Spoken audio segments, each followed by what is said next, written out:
বস। তুই কি একটা বিষয় খেয়াল করেছিস? এই যে আমাদের এত সুন্দর একটা পরিবার, অথচ এই পরিবারে শিল্প সাহিত্যের কোনো চর্চা নেই, যেখানে শিল্প সাহিত্য কিনা মেধা বিকশিত করতে সহায়তা করে। এই যে আমাদের এত সুন্দর কিউট মিষ্টি একটা ভাগ্নি, অথচ ওর মা মানে আমাদের বড় বোন হয়েছে একটা নিরামিষ, আর রাখতেও পারে শুধু একটা নিরামিষ। ভাইয়া ঠিকই বলেছ, আমাদের আমিষটাও ভীষণ দরকার। এই তো বুঝতে পেরেছিস। তো আমি ঠিক করছি যে আমাদের এই মিষ্টি কিউট ভাগ্নিটাকে কালচারাল সাইডে নিয়ে আসবো। এখন তুই আমাকে ভেবে বল যে ওকে কি শেখানো যায়। নাচ? নাচ ভালো, তবে ওই মুভমেন্টে লাফলাফি আছে তো, মানে একটু ইনজুরির ভয় আছে। তো এমনি বাচ্চা একটা মেয়ে, হাড়গুলো শক্ত হওয়ার জন্য একটু সময় লাগবে। তো এমন কিছু একটা ভাব যেটাতে ইনজুরির ভয় নেই। তাহলে গান?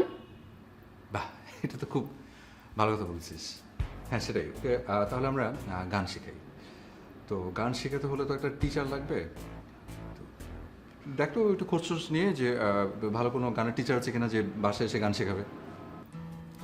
গানের টিচার লাগবে কেন? নীরা থাকতে আবার গানের টিচার খোঁজো তুমি? তাই ও পারবে? পারবে পারবে মানে নীরার থেকে ভালো আর কেউ পারবে না, এই ব্যাপারে তুমি শিওর থাকতে পারো। তাহলে দেখ, কথা বলে দেখ শেখাতে পারবে কিনা। ওকে ভাই, আমি এখনই ওকে ফোন দিচ্ছি, ও কাল থেকেই চলে আসবে। কিছু বললে? না চা বানাতো।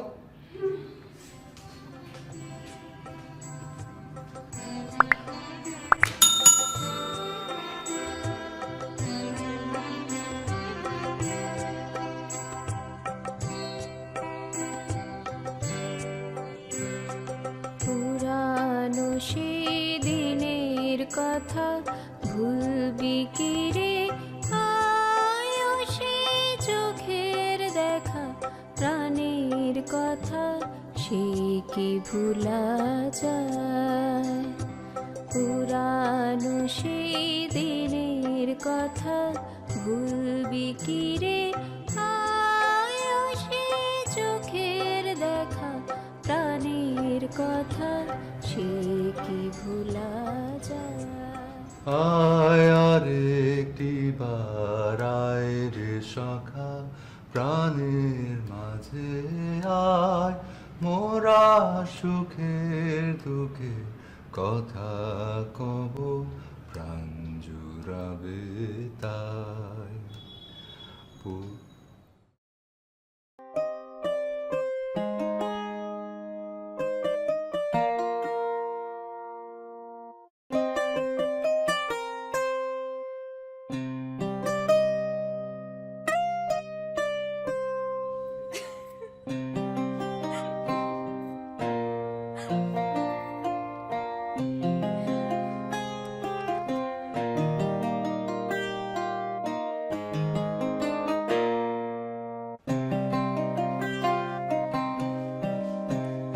কিরে মা, কি নিয়ে তো ব্যস্ত?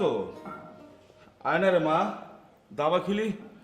আজ তো দাবা খেলার জন্য কাউকেই পাচ্ছি না রে। বাবা, আনিকা চলে আসবে, ওর জন্য নাস্তা করছি, আর ও আসলে আমার বেরোতে হবে। চলে আসো।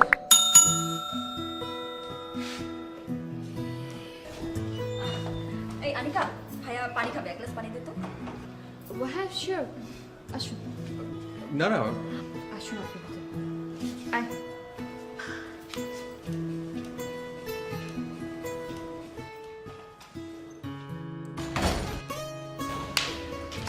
বাবা, আনিকার বড় ভাই।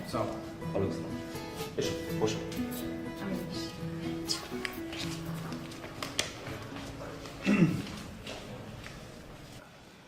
কি নাম তোমার? জি আমার নাম আদনান। আদনান। তা কি করো? আমি ফ্রিল্যান্সার, আউটসোর্সিং এর কাজ করছি। দাবা খেলতে পারো? দাবা? জি পারি। Good, very good. হ্যাঁ, তুমি এসে না খুবই ভালো করেছো। আমি না আজকে দাবা খেলার জন্য কোনো প্লেয়ার পাচ্ছিলাম না। আর আমার একটা বিষয় জানো, মানে দাবা খেলতে না পারলে না আমার ভীষণ অস্থির লাগে। আচ্ছা, তুমি কয় চাল পর্যন্ত যেতে পারবে? জি। আচ্ছা ঠিক আছে, তোমাকে 10 চাল যাওয়ার সময় দিলাম। তাহলে শুরু হোক। Young man Adnan, please.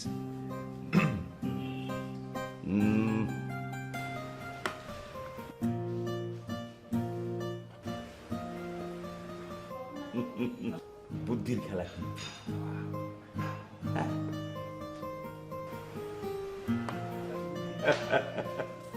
এবার তুমি তো বেশ ভালো চাল দিতে পারো।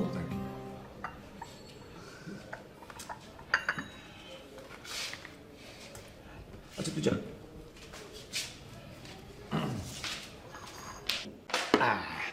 এবার দা বলো বুদ্ধির খেলা, বুদ্ধি লাগে। Checkmate.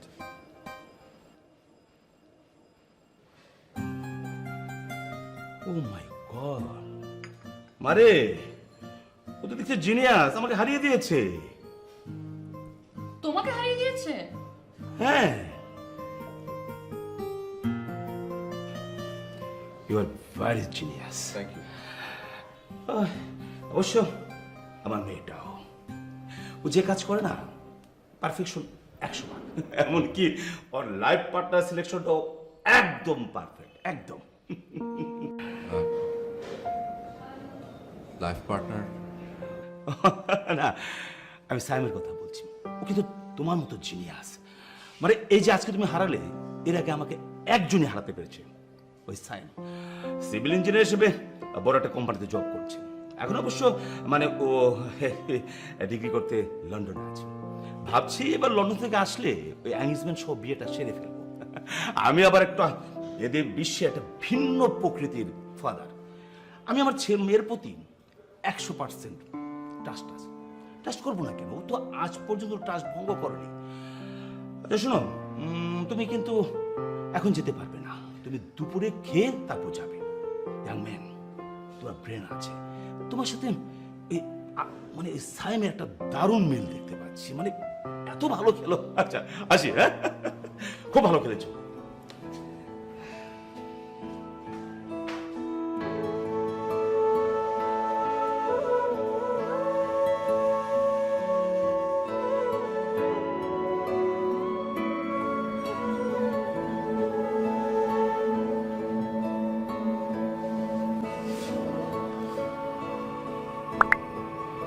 Anika,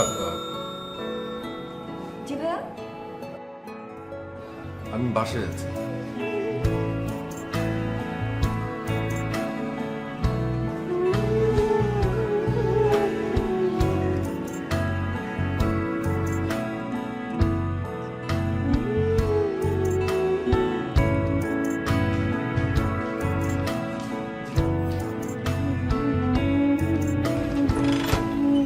hello ma'am. Ma'am একটা পার্সেল ছিল আপনার জন্য। ম্যাম একটা সাইন করা লাগতো। ম্যাম আপনি আমাকে দেন, একটা সাইন করা লাগতো ম্যাম এখানে। ম্যাম এখানে ma'am. Thank you ma'am, have a nice day ma'am.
রে এত চিৎকার করছিস কেন?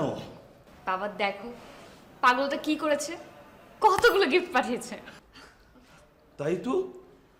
আচ্ছা দেখ ছেলেটার কাণ্ড, সেই লন্ডন থেকে এত জিনিস পাঠিয়েছে এখানে, পারেও ছেলেটা রে। আরেকটা সারপ্রাইজ আছে। আর একটা সারপ্রাইজ? মানে সেটা আবার কি? নেক্সট মানডেতে ও দেশে ফিরছে। Next Monday? ও তো আরো পরে আসার কথা ছিল রে। এইটাই তো সারপ্রাইজ বাবা, আই এম ভেরি হ্যাপি। আচ্ছা বাবা, আমি আনিকাদের বাসা যাচ্ছি, তুমি কিন্তু খেয়ে নিবে, আমার আসতে একটু দেরি হতে পারে। আমি করে নেবো, আমার জন্য চিন্তা করতে হবে না, হ্যাঁ? ঠিক আছে, তোমার জন্য গিফট আছে, দেখো। মানে আমার জন্য গিফট?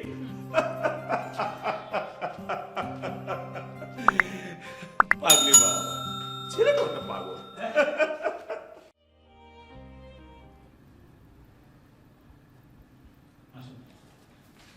ভাইয়া আমাকে একটু নিরাতে বাসে ড্রপ করে এসো।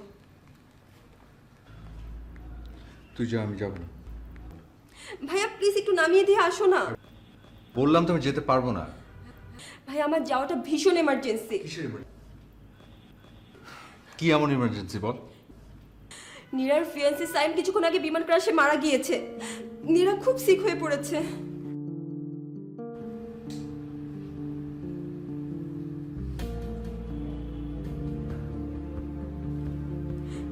হ্যাঁ, আঙ্কেল ফোন করেছিল।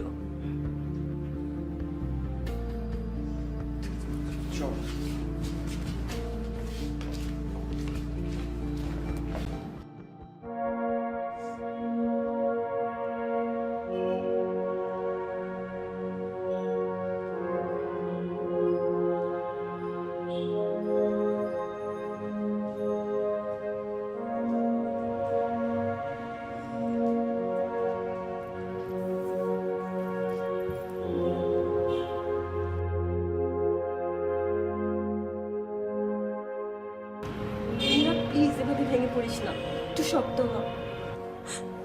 দুর্ঘটনার উপর তো কারো কোনো হাত নেই না। আমাদের সবাইকেই একদিন না একদিন মরতে হবে, আর আমরা কেউ জানি না আমরা কিভাবে কে কোথায় মৃত্যুর মুখোমুখি হব। তাই বলে তো জীবনকে থামিয়ে দেওয়া যাবে না, জীবনকে জীবনের নিয়মে চলতে দিতে হবে। আমি জানি নীরা, তুই স্যামকে অনেক ভালোবাসিস। সেই ভালোবাসাটাই না হয় তোর বেঁচে থাকার শক্তি হয়ে দাঁড়াক। স্যামের ভালোবাসা নিয়ে না হয় তুই আবার সুস্থ স্বাভাবিক জীবনে ফিরে আয় নীরা। প্লিজ নীরা, এভাবে ভেঙে পড়িস না নীরা, প্লিজ।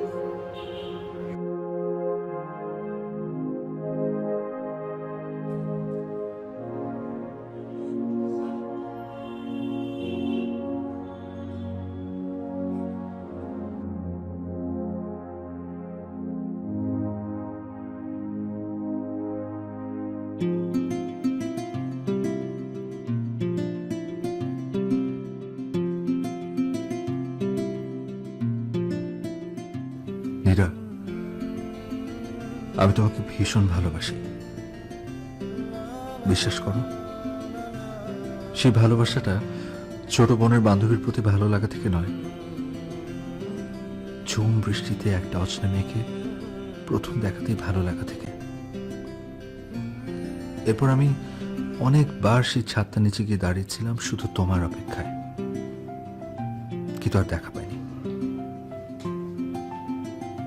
আবার তোমায় আমি ঠিক খুঁজে পেলাম রবীন্দ্র সন্ধ্যায়, আর তারপর থেকে আমার রেস্টুরেন্টে ছুটে যাওয়া, তোমাকে তাহার টিচার করে বাসায় নিয়ে আসা, আনিকাকে তোমার বাসায় ড্রপ করে দিতে এসে পানি খেতে চাওয়া, সবকিছু শুধু তোমাকে কাছে পাওয়ার জন্য, তোমার কাছে থাকার জন্যই করা।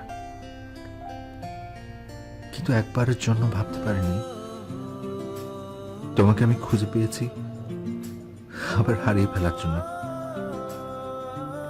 কিন্তু আমি তোমাকে হারিয়ে যতটা কষ্ট পেয়েছি, তার চেয়ে অনেক বেশি কষ্ট পেয়েছি তোমার জীবনে দুর্ঘটনার পর তোমার দু চোখে তাকিয়ে। আমি চাই তুমি আবার আগের মতো খুব ভালো থাকো, সুন্দরভাবে বেঁচে থাকো।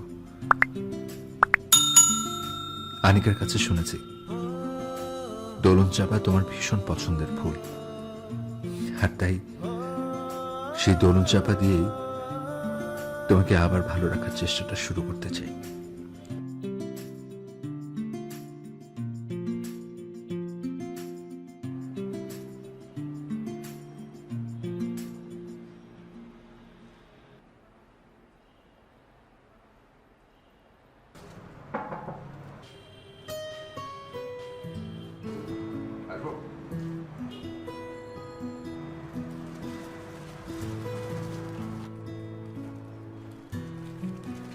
দেখো তোমার জন্য কি নিয়ে এসেছি।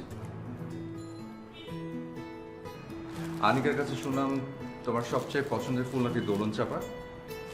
রাস্তা দিয়ে যাচ্ছিলাম, হঠাৎ করে চোখে পড়লো, তাই ভাবলাম তোমার জন্য।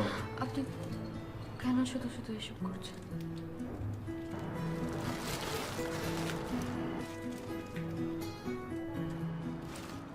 তোমাকে বেটার ফিল করানোর জন্য। Nothing else. No. আমি যাই আঙ্কেলের সাথে একবার দাবা খেলে আসি।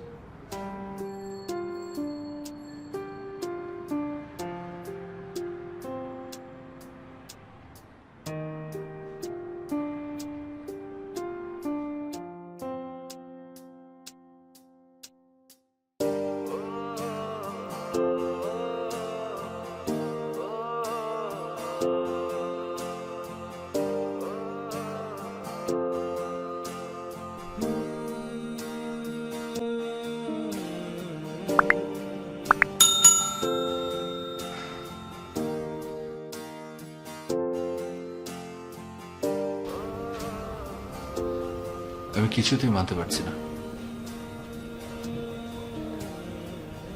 তো বিশ্বাস কর,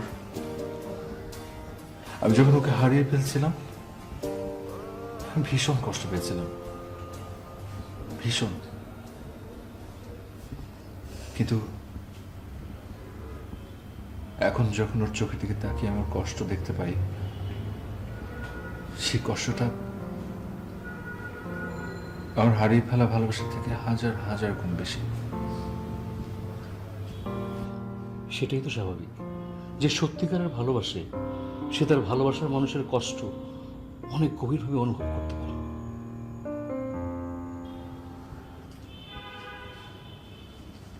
আমি না আমার ওই হারিয়ে যাওয়া ভালোবাসাটা ফেরত চাই না। আর আমি ওকে ওর পুরনো ভালোবাসাটা ফেরত দিতে পারবো না, কিন্তু আমি চাই ও ভালো থাকুক,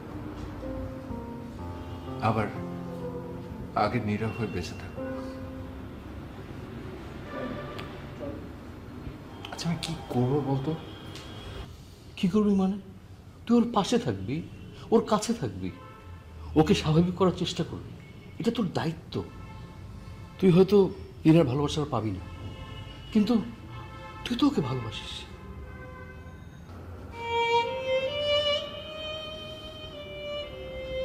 ঠিক বলেছিস,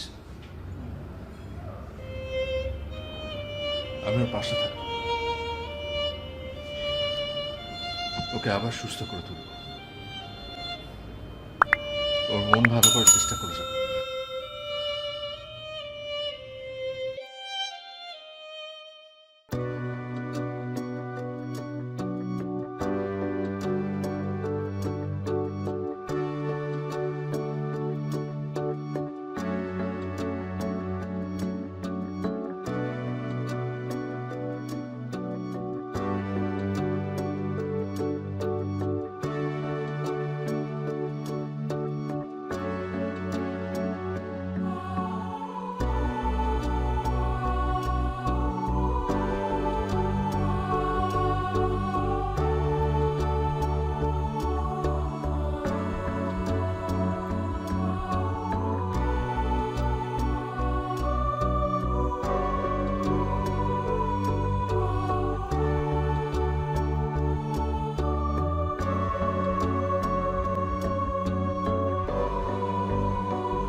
হয়েছে কি ওই তোমার জন্য না একটা কষ্ট করে রবীন্দ্রসঙ্গীত শেখার চেষ্টা করেছিলাম। তুমি গানটা শুনে বলবে সুর টুর সব ঠিক আছে কিনা? আমি বরং এখানে বসি।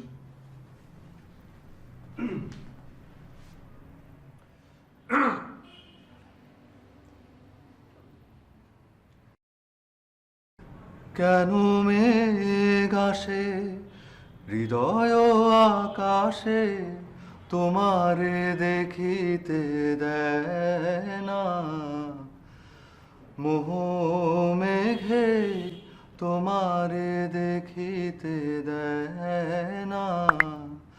মোহ মেঘে তোমারে অন্ধ করে রাখে, তোমারে দেখিতে দেয় না।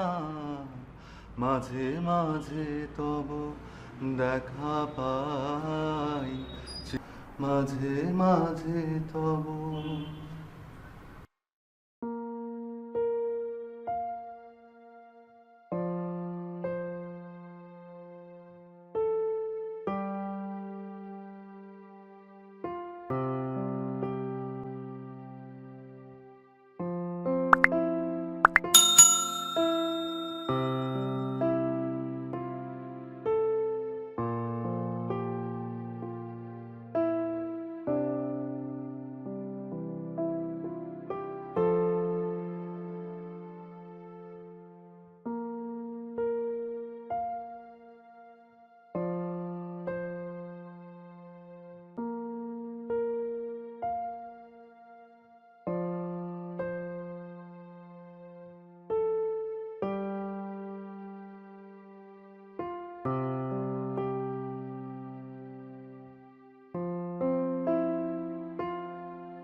নীরার কি খবর এখন?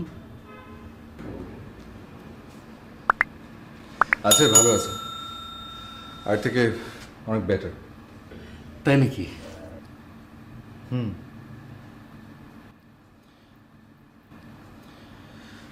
শুধু একটা বিষয় আমাকে খুব কষ্ট দিচ্ছে। কি? ও বলেছে ও আর গান করবে না,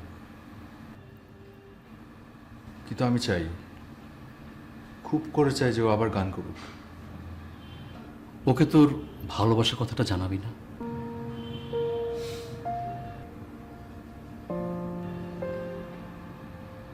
পারবো না, আমি চাই না ও আমাকে ভুল বুঝুক। ও ভালো আছে, সুস্থ আছে, এতেই আমি খুশি। চল বেরোই। চল।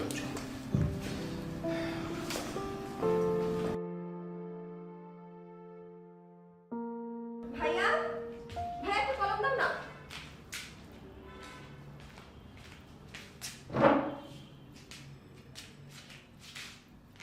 বইগুলোর কি অবস্থা?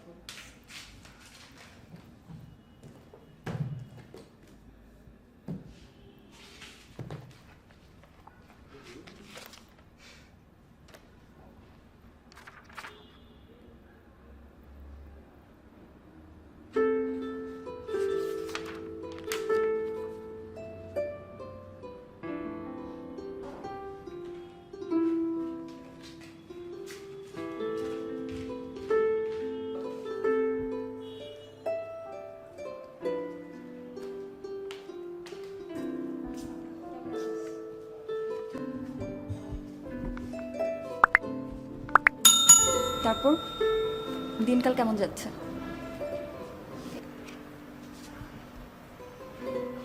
চলছে। আনিকা, তোকে একটা কথা বলবো, বাট কিভাবে বলবো ঠিক বুঝতে পারছি না। বল। ভাইয়া তোকে ভালোবাসে। অনেক দিন ধরেই খেয়াল করছিলাম ভাইয়া ডায়েরিতে কি যেন লেখ। আমার যদি উচিত হয়নি, তাও লুকিয়ে লুকিয়ে আমি ডায়েরিটা পড়ে ফেলেছি। এই ডায়েরিতেই সব কিছু লেখা ছিল।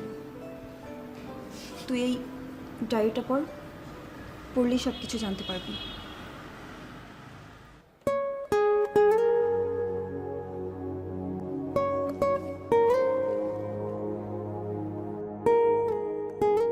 নীরা, আমি তোমাকে ভীষণ ভালোবাসি, বিশ্বাস করো। সেই ভালোবাসাটা ছোট বোনের বান্ধবীর প্রতি ভালো লাগা থেকে নয়, ঝুম বৃষ্টিতে একটা অচেনা মেয়েকে প্রথম দেখাতেই ভালো লাগা থেকে।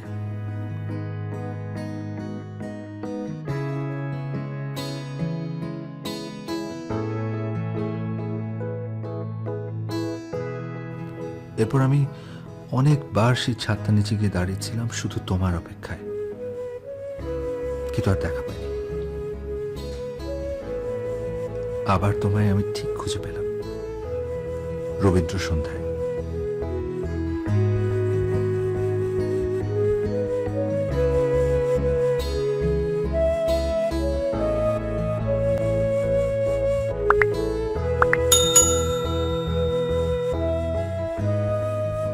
আর তারপর থেকে আমার রেস্টুরেন্টে ছুটে যাওয়া,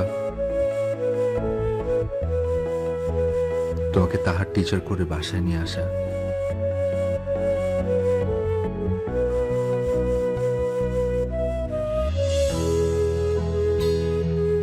আনিকাকে তোমার বাসায় ড্রপ করে দিতে এসে পানি খেতে চাওয়া, সবকিছু শুধু তোমাকে কাছে পাওয়ার জন্য, তোমার কাছে থাকার জন্যই করা। কিন্তু একবারের জন্য ভাবতে পারিনি তোমাকে আমি খুঁজে পেয়েছি আবার হারিয়ে ফেলার জন্য। কিন্তু আমি তোমাকে হারিয়ে যতটা কষ্ট পেয়েছি, তার চেয়ে অনেক বেশি কষ্ট পেয়েছি তোমার জীবনে দুর্ঘটনার পর তোমার দু চোখে তাকিয়ে। আমি চাই তুমি আবার আগের মতো খুব ভালো থাকো, সুন্দরভাবে বেঁচে থাকো। আনিকার কাছে শুনেছি দোলন চাপা তোমার ভীষণ পছন্দের ফুল, আর তাই সেই দোলন চাপা দিয়েই তোমাকে আবার ভালো রাখার চেষ্টাটা শুরু করতে চাই।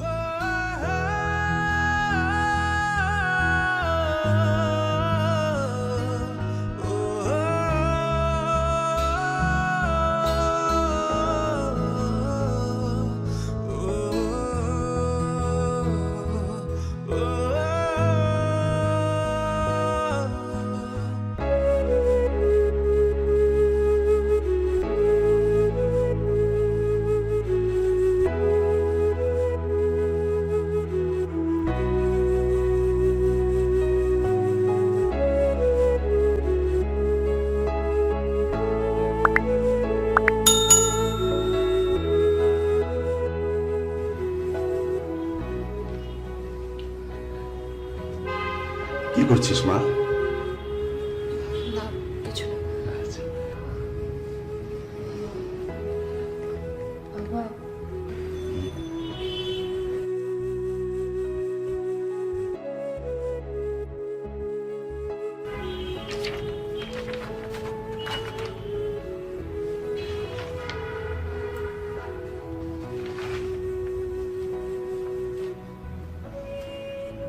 আদনান যে তোকে ভালোবাসে তা আমি আগে থেকে জানতাম। যেদিন ওর সাথে আমার প্রথম দাবা খেলা হয় না, সেদিন ওর চোখ দেখি তোর প্রতি ওর ভালোবাসাটা আমি বুঝতে পেরেছিলাম। আসলে আদনান খুব ভালো ছেলে মা, খুব ভালো ছেলে। ঠিক আছে।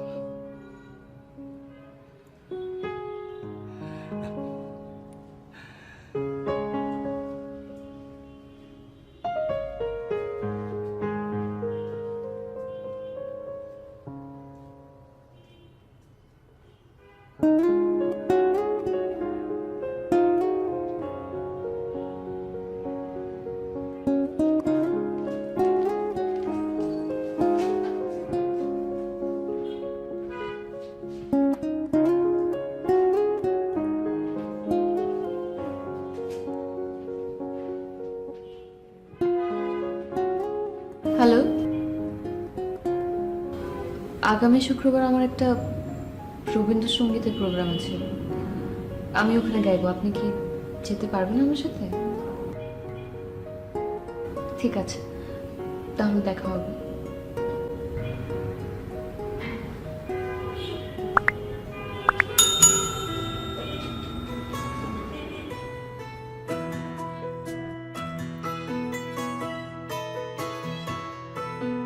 মাঝে মাঝে তবু দেখা পাই, চিরদিন কেন পাই না। মাঝে মাঝে তবু দেখা পাই, চিরদিন কেন পাই না। কেন মেঘ আসে হৃদয় আকাশে, কেন মেঘ আসে হৃদয় আকাশে, তোমারে দেখিতে দেয় না। মোহ মেঘে তোমারে দেখিতে দেয় না। মোহ মেঘে তোমারে অন্ধ করে রাখে, তোমারে দেখিতে দেয় না। মাঝে মাঝে তবু দেখা পাই, চির